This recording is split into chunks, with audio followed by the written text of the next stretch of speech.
Regardez donc quotidien ici en France, mais aussi en Belgique.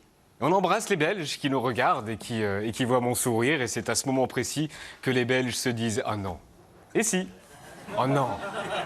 Il va pas parler de ça. Si, les Belges, on va parler de ça. Comment ne pas parler de ça, les Belges ? Comment ne pas parler de cette affaire qui fait la une chez vous, la une du journal de la chaîne publique RTBF hier ?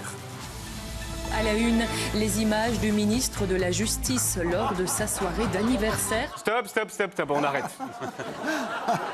Déjà là, il y a trop d'infos, trop d'images. Mettez l'image dans l'écran. Donc on parle bien du ministre de la Justice belge et on voit une vidéosurveillance, il est 4h du matin et on voit donc le ministre de la Justice bourré qui fait semblant de pisser sur un autre homme. À la une, les images du ministre de la Justice lors de sa soirée d'anniversaire. C'est lui-même qui les fournit. Il veut clore la déplaisante affaire dite du Pipigate.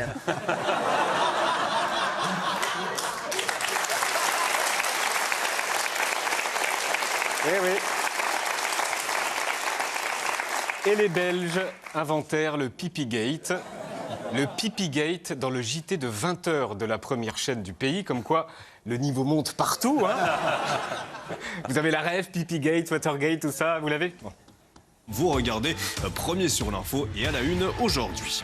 Du nouveau dans l'affaire du Pipigate. Le 6-7 de Matin Première. Les suites toujours de ce que certains appellent le Pipigate. L'affaire baptisée Pipigate.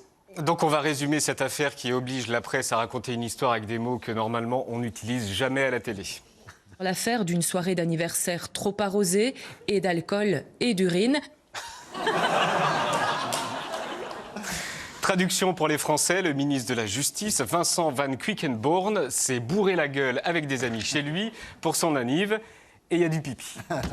Plusieurs de ses invités avaient uriné sur un combi de police. Des hommes ont uriné sur le combi de police, non pas une, mais 3 fois au cours de la soirée. 3 fois. Et les potes du ministre ont donc pissé sur la voiture de police qui est censée protéger le ministre.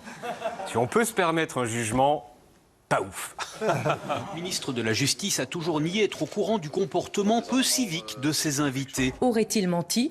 Non, c'est ce qu'il réaffirme, image à l'appui. Et c'est le ministre lui-même qui débriefe sa vidéosurveillance et se montre. De la Justice. Vincent Van Quickenborne veut nous montrer des images de vidéosurveillance. Là, vous voyez, je m'incline à l'arrière. Cette séquence où le ministre de la Justice se débriefe lui-même bourré, on dirait un épisode de Black Mirror. Là, vous voyez, je m'incline à l'arrière et je fais un mouvement. Un mouvement dont je ne sais pas exactement que j'ai fait. Nous sommes dans le plus grand JT belge, on parle de pipi, d'inclinaison arrière et de blackout. Avec ces images, je démontre mon innocence. Vincent Van Quickenborne veut faire taire une fois pour toutes la polémique qui le vise. Une polémique qui porte le nom prestige de... Pipigate. Pipigate. Pipigate. Urine. Pipigate. Le Pipigate. Et demain, il est auditionné au Parlement. Il y aura donc un épisode 2 de Black Mirror. Et rassurez-vous les Belges, les ministres de la Justice qui mentent, ça se passe ici aussi.